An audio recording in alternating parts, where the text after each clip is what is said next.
Ladies and gentlemen, boys and girls, after 322 runs, we have finally gotten a last flame in SEKHEMAS. Oh my goodness, that took us forever. We did it all live on stream. I'm not going to talk too long and try to plug that, but if you want to check out the stream, it's in the description, pinned on the channel. Let's go. Finally, we got the SEKHEMAS guide. We've gotten a million questions about this, most of it in the chat, a lot in the comment section of the previous videos. But yeah, just a little brief intro. We're going to talk about how to profit. We're going to talk about little techie tricks you can do to make the floors easier. We're going to talk about the relic setup, the relic priority that you want to sell. We're going to talk about what modifiers are good, what modifiers are bad, the boss mechanics, the chest priorities at the end, and what we look for when we are trying to make our money with some of the jewels that we get in here. So this is just a brief little intro. We're just going to jump right into it. So with the relic setup, I'll have some video footage in the background of my exact setup, but all we're really looking for is minimum quantity of relics. 154 is the threshold you want to hit, but if possible, 180%. And we're going to get those on urns and seals.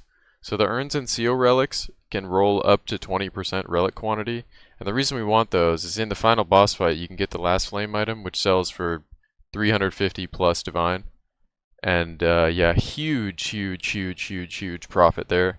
It's got a 0.3% drop chance. And the reason we want relic quantity is the more relics you make the boss drop, the more options of a 0.3% chance you have. So imagine you drop 4, you have a 1.2% chance of dropping 1 last flame relic because it's 0.3. If you drop 3 relics in the boss room, you've got a 0.9% chance to get one. So it's 1 in 100, essentially, if you've got the correct quant of relics going. The reason why additional merchant choices is bad is because you lose out on 40% relic quantity and the max is 180. So even if you get the enchanted urn, which we're going to talk about later, it's a 30% boost to 140. 140% times 1.3 is 184%, and that doesn't guarantee you an additional relic in the boss room. So the reason we want 180%, which is a full page of those relics like we showed earlier, 180 times 1.3, 234%. 234% is going to guarantee us at least 2 relics, and then we have a chance at another one. So you've already got your base 1 that you're going to drop, and then you've got 2 more, which is 3 guaranteed. And then you have a chance for a 4th, right? And then at 154%, which is like the bare minimum threshold you need to reach, so long as you get the enchanted urn, you're going to get a nice little 200%, which is 3 guaranteed every time. So for the relic priority, this is for selling. You're going to want relic quant, 18 to 20%. If you're just running these, again, you just need the relic quant. You don't need max honor, move speed, or defenses. But if you plan on selling these, urns and seals, relic quant 18 to 20%, and you want max honor, move speed, or defenses on those. And those are money. Money. Last I checked, it depends on what the second roll percentages are, but they're north of 5 div. The tapestry, and amphora relics are the same. They have the same rolls. They're the 3x1s and the 1x3s. Those give 3 additional merchant choices and merchant cost reduction. There's a lot of outdated guides that mention how good those are, so those still sell for money, but they are no bueno for the reasons we mentioned earlier.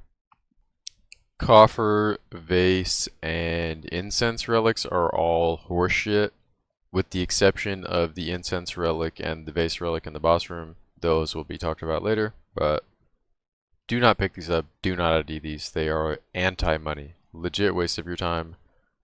Yeah, horseshit. Also, on screen, I'm going to show what I run in my inventory when I'm IDing these relics. I'm just going to have a shit ton of augments and wisdom scrolls, and you're just going to spam click an entire inventory of these. You're going to spam click them with the blue currency. Don't remember what the fuck it's called. Already forgot. Said it 3 seconds ago. And we're just looking for the modifiers that we mentioned. Yeah, don't pick up the big ones. The big ones are fucking shit. And for the vase relic setup, if you guys are strong enough and you can do Desperate Alliance, vases in your runs will have a little image of what that setup looks like. The most urns and seals you can have is as shown, and that's 120% quant. multiply that by 1.3 and the numbers aren't looking too good. So the reason we run the Desperate Alliance face relics are we can sell these un-ID'd time loss diamonds, and those are going to give you a guaranteed profit every time, so long as you can actually kill the boss. And we're going to give you some tricks to make the boss killing a lot easier no matter what build you're on. The Trampletoe setup, if you've heard of it, we're going to touch on that in a bit. But yeah, the Desperate Alliance face relic sells for 3 divine. You can buy as many as you want, and then the unidentified time loss diamond that you drop when you kill the boss after running the relic sells for 4.5 divine, and if you sell them in bulk, you can sell 10 for 50. And you can't sell them on TFT Discord anymore because there's like a bug that people are using to scam people. So instead what you do is you list them on the trade website, you tell people how many you have when they ask you if they can buy it when you get whispered, and you tell them you have 10 and your price is 50, and that's how I sell them all. Okay, let's get into some techie stuff. So on all of the Gauntlet maps, which you guys probably don't like, the Gauntlet floors, where you've got to pull those levers and you got to roll through all those traps and you lose all your honor over and over, all of the walls can be skipped through. And there's 2 ways to do it. So I'll have some clip in the background. I might just play it over what I'm saying right now. So right now I'm holding A and W, and I'm gonna weapon swap so that these minions get put behind me, and they're pushing me against the wall right now, and then I'm gonna blink through. And I'll show you the other way right up here. If you don't want to do it with the minions, you can also do it with the frost wall. So the frost wall is the same but like opposite. You just put it against the wall like that and you blink through the frost wall. Basically what's happening is you're putting an object between you and the wall, and it doesn't let you return back to where you were at, like on the other side of this frost wall, because you'd be squished up against the wall. So it just pushes you through. Yeah, so if you're using the skeletons for the offering sacrifice, it gives you more spell damage. Those are easy. You just hug the wall, hold the right directional binds, blink through it. Easy work. Make sure that you're pressing the key binds to go in the direction you need to go. The skeletons will spawn behind you. You'll blink through. And then with the ice wall, it's even simpler. You just put the ice wall in front, blink through the ice wall. Brain dead easy. Okay.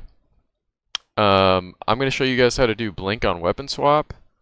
I got a clip playing in the background right now. So basically what you're going to do, if you just follow the clip one-to-one, you don't have to listen to my voice at all. The clip is going to be out of sync with the commentary, but you're going to put your main damaging skill on weapon slot 1. If you're using Archmage, you're going to make sure that's only on weapon slot 1. And then you're going to take your skeletons or whatever else you have and your blink, and you're going to put that on weapon slot 2. And then you're going to use an ability to swap to weapon slot 2, and your blink is going to be active only when you have your second weapon swap out. That way you can roll through traps when you're on your weapon slot 1 and not take any honor damage, and then when it's time to blink around and move fast, you just weapon swap and you can blink. Because if you blink into some of these traps, they will stun chain you and you will die. But yeah, the Trampletoe setup, we're going to go over that a little bit later. That's also some techie stuff. We're going to go over that when we talk about boss mechanics and how to kill the boss easier.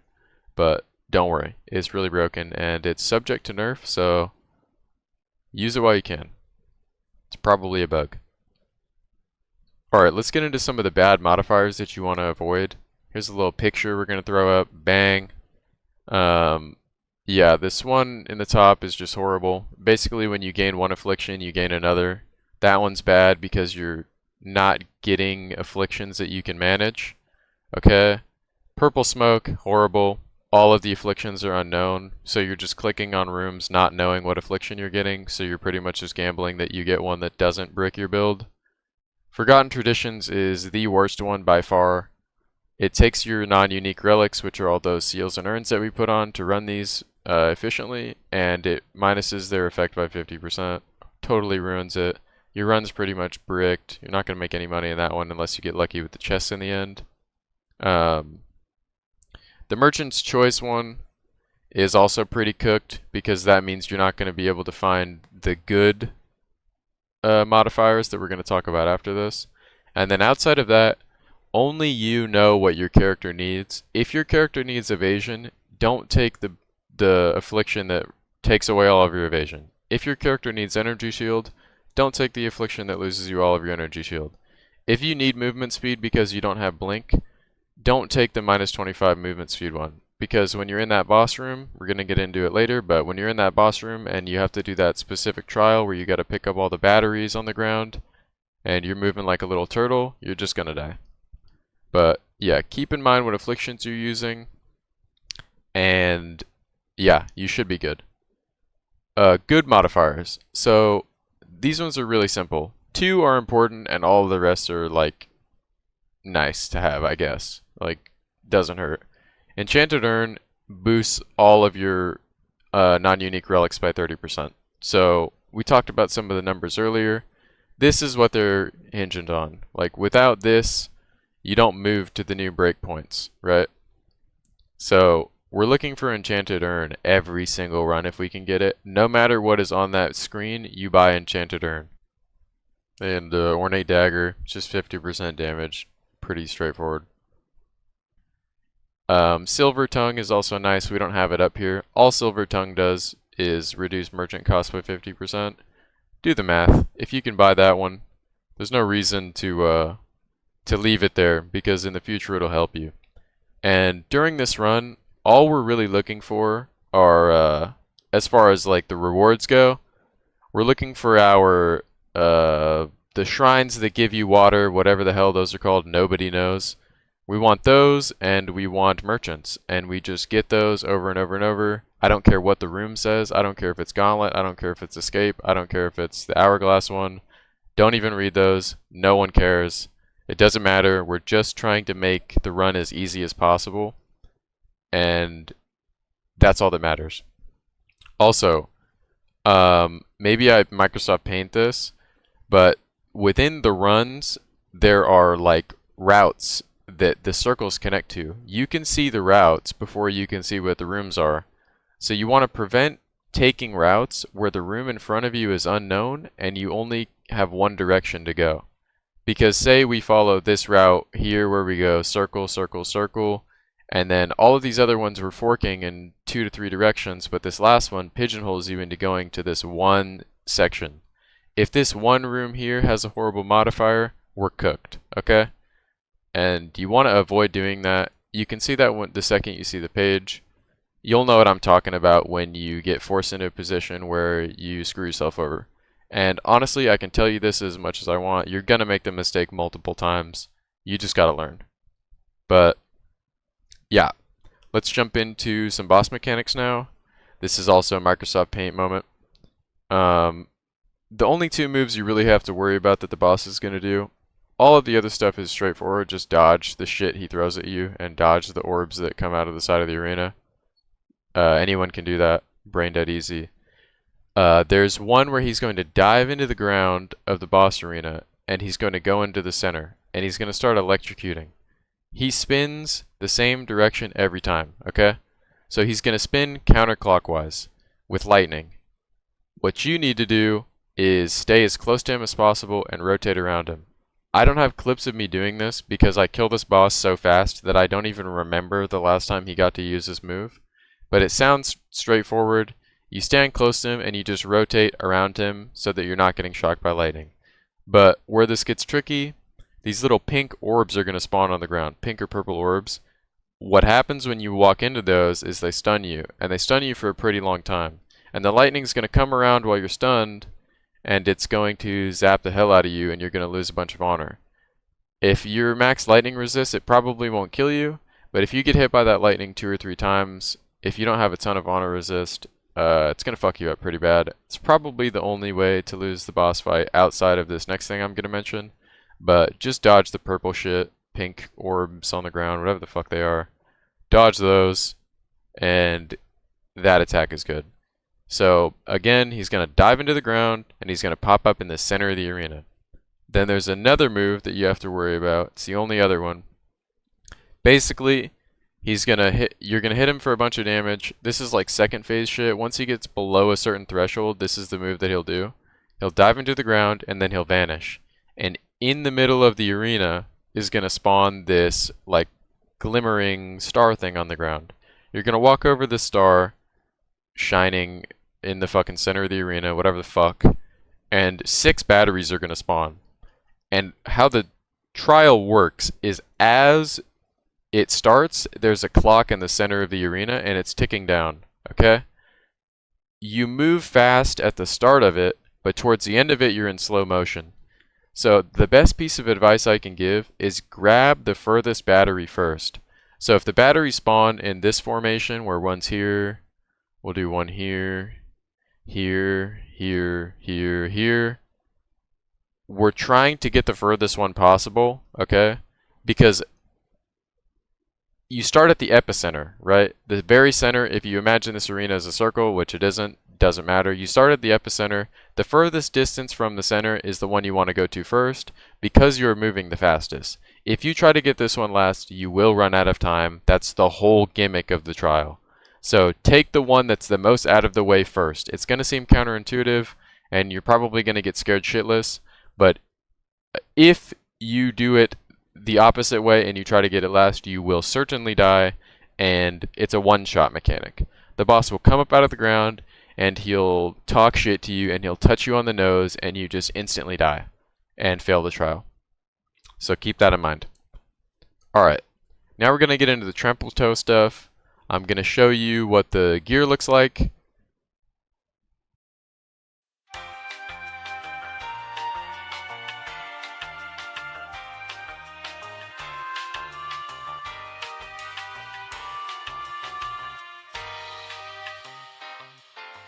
And then I'm going to show you a setup of the boss kill.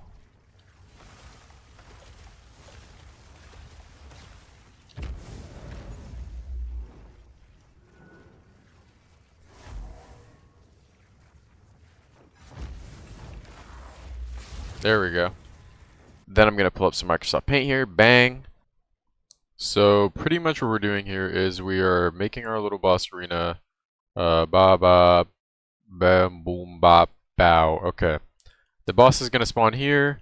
All we plan on doing before we walk across this dotted line, you guys know the dotted line halfway through the arena. If you don't walk across that, the boss won't spawn. We're going to set up these level 9 ice walls. The formation we want is 1, 2, 3, 4, 5, 6. Okay? If you don't have a temporalis, it's fine. Just do 1, 2, 3 and get whatever buffs up you can. And then you want to get as close to the boss as you can and as close to this wall as you can. So by the time you've got these walls set up, you've crossed the halfway point already. You're hugging the closest wall, and you're just going to click this wall right here, this first wall. And what it's going to do, all of the frost walls have shards, all of the shards have life. It's going to scale the damage from the overkill for killing each individual shard in the frost wall. The more walls you have down, the more damage you will do, and it's scaling your initial hit damage. So again, if a lot of your damage is coming from crit, you need to crit or you're not going to do a lot of damage. And if you've got a 30% crit chance, that means this is going to work 30% of the time. If you do enough damage, it doesn't matter if you crit, you're going to kill them anyways. I don't have any crit, I kill them anyways. And I do it on Desperate Alliance runs with 4x health with multiple people in the party. It does not matter. It is completely broken. The Killjoy scale at ×2. Make sure you got the Killjoy gloves. Make sure you got a ring so you can equip it all. And all we're doing is setting up these little frost walls and clicking them. That's it. And remember, wait until you see his health bar before you click or you cast, whatever. Just make sure that you don't cast early, because if you do, he will not die. And at the end of the day, if you fail it the first time and you don't get any damage, or you've got a bunch of debuff modifiers, or you're not hitting hard enough, you've got Enfeeble, you've got the one that gives you 40% minus damage, you didn't get Ornate Dagger, whatever the reason is, just press escape, exit to character select, and you will not die. Very simple. And you can try again. Sorry. If you escape to character select, you can try again. If you don't one-shot him, I would suggest you immediately escape, character select, and you won't die in the boss room. Any damage you take will be carried into the next run, so keep that in mind. The second you see his health bar, if you click, he doesn't die, just character select. If you want a video, I think his name is like Poop Butt or something. I'll have him on screen right now. This guy has a video explaining the Trampletoe's tech in great detail. That's how it works. Alright, now we are going to get into the chest priority at the end of the run. Spectrum chests. If you ever see a Spectrum chest, I don't care how many keys you have. Hopefully you've been picking up keys throughout these runs. no matter what, you're clicking on the Spectrum chest, okay? The Sapphire is an immediate 7 to 10 div at the time of recording this video. The Emerald's like 200x, and the Rubies are with jack shit. You've got a 1 in 3 to just make 7 div instantly. So, Spectrum chests are the best ones, okay? Next are Royal. Royal chests give you Emeralds and Sapphires, and that's where the majority of our money is going to come from. We spent 4 div on that. 12 and 20, we spent 4 div to make... Okay, we need to hit the corrupt, we have no choice. Oh my fucking god! Oh my fucking god! Oh my fucking god! Oh my fucking god! Oh my fucking god! Oh my fucking god! We hit 10 int. Oh! Bang bang bang bang bang bang bang bang bang bang. Val's in the chat if you want, but this is a little short amount. Shit, shit, shit, shit, shit. Bad, bad, bad. Oh my fucking god! Oh my fucking god! Oh! Oh my god! Is those and the relics we mentioned earlier. We want emeralds and sapphires and preferably magic ones. The reason we want magic ones is very simple. The adorned is in the game. The adorned diamond, it buffs magic jewels by whatever percentage the adorned is. So for example, if you have a 20% roll on a corrupted magic sapphire of shock magnitude, you multiply that by 1.84 and it turns into 36%. So the 20% would then turn into 36%. If you had a 10% increased fire resistance implicit at the top of the corrupted jewel, it would turn the 10% into 18%. So the reason we're using magic jewels and not rare jewels is because the people that have money are buying magic jewels, okay? I'm so sorry if you've been using this to make money and your profit margins have been disgusting. After this video drops, so long as it gets any views, you've got some new competition because people are going to be running these. Please forgive me. But I've got a little image right here of what the good rolls are on sapphires. We've got shock magnitude, max ES, crit damage bonus, crit chance, 2% mana on kill. It must be 2%. Skill effect duration, increased AoE, increased LE spell, LE or spell damage. Percentage magnitude of ailments, meta skills gain, increased energy, and there's also a couple minion ones. If you guys want to put those in the comments, I'm pretty sure it's minion attack damage and health, or I don't know. There's minion ones that are good too. I sold one for 60 div. Besides the point. And then the emeralds, we're looking for 2% increased movement speed, must be 2%. 13+% increased quiver bonus. 4% attack speed, 4% attack speed of bows, 4% attack speed of quarterstaves, all those are good. Shock magnitude, percentage increased crit chance for attacks, magnitude of ailments, increased attack, LE, projectile, or lightning damage, and increased quarterstaff damage. All of these are good. You've got to price check these on your own. We've got a price checker in the description. You just make sure that these are corrupted, and you're good to go. And then you take all of your sapphires and emeralds that are horrible, like horseshit, and we're going to Vaal those as well. Just make sure they're magic. Even if the mods are straight trash, we're going to spam and Vaal Orb them, and sometimes horrible ones will turn into the ones that we want. Oh my fucking god! Oh my fucking god! Because of how the Vaal Orb works. Also, you do not want to use Omen of Corruption on these. It is a waste of your money. People have done the math. It is not worth it. So we're just getting a whole page of these, and we're just Vaaling the shit out of them, and you will make money. I don't care what anyone tells you. I have made hundreds of Divine on stream every day doing this exact thing. All of my viewers have made incredible gains doing this. Just your profit margin is based on how quickly you can do the trials. So if you're really good at these and you get really fast, you can do them in like sub 25 minutes. If you've got a temporalis and you're a fucking nerd like me, you can do them in less than 15 minutes. We do them all day long, just blast, blast, blast, and we're just looking for these. And if you're wondering, why hasn't he mentioned rubies? My one monk build in the game uses rubies, and rage on hit's really good. We don't even pick up the fucking rubies. The rubies are dog shit. None of them sell for money. All of the modifiers on them are bad. So if you need rubies, then you can add rubies to your pool. But we're trying to profit off of SEKHEMAS, and rubies are not helping us out. So that's how we're making money during these. Hopefully this didn't go on for too long. it sounds like I'm wrapping up the video. As far as I know with the script right now, I just read it all. The video's getting wrapped up, but I might add some shit after this. In the background, we've got some gameplay going this whole time.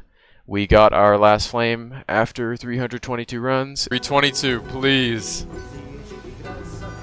Oh! We fucking got it! We fucking got it! 322, baby! 322! 322! Oh my fucking god, no way! Shut the fuck up! Shut the fuck up! No way! No way! We got another! We got another! Get this shit out of my inventory! We got another! Are you fucking serious? Dude, there is no way! There's no way! There's no way! There is no way we just did that! There is no way we just did that! There's no fucking way we just did that! It was like an insane grind. We did 100 SEKHEMAS runs in like 3-4 days, something like that. Absolutely gross gamer activities, but I want to thank you guys so much for supporting the videos. It means a lot. The comments all make me smile. I like when you guys disagree with me. I like when you guys tell me your anecdotal, non-data backed examples of why what I said is untrue. Sifting through those is a joy. I'm not going to lie. I genuinely enjoy when you disagree. It also makes me question what I think I know about the game. It deepens my understanding. It might teach somebody something else. And also, the stream. Wow, guys. Insane. We've been averaging like 75 viewers, and I've been streaming for a week. That is incredible. I cannot thank you enough. To all the people that donate me subs, to all the people that follow, to all the people that just come in the chat and ask questions. It means the world to me. Really appreciate it, guys. Like, real shit. I don't know how else to say it without sounding corny, but the support means more than you know. Thank you guys so much for pulling up to the streams. We stream on YouTube and Twitch every day. Wow, boys. We're back with another vid. Let's go. Soon we'll be monetized on YouTube, and we can start taking this a little more serious, but yeah, I hope you guys enjoyed. We've had some gameplay going on in the background. Wow, dude. Thank you so much. But yeah, again, it's been an honor. Thanks for watching the video. Share it with a friend. Share it with your boys. Whatever. I'm out of here. Later.